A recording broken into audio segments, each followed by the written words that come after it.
हिंगोलीत साहित्य जगत तर्फे चौथी राज्यस्तरीय मराठी साहित्य संमेलन उत्साहात संपन्न। साहित्य जगत मासिकातर्फे आयोजित चौथी राज्यस्तरीय मराठी साहित्य संमेलन संत शिरोमणी नामदेव महाराज साहित्य नगरी हनुमान मंदिर सभागृहात उत्साहात पार पडले। कार्यक्रमाची सुरुवात ग्रंथ दिंडीने झाली। उद्घाटन माजी नगराध्यक्ष दिलीप चव्हाण यांच्या हस्ते करण्यात आले।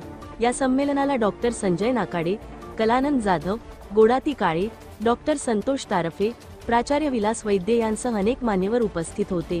साहित्यातून निसर्गप्रेम व पर्यावरण संवर्धनाचा संदेश समाजात पोहोचवण्याचे आवाहन वक्त्यांनी केले।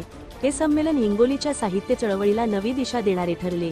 हिंगोली लाईव्ह साठी चंद्रकांत वैद्य।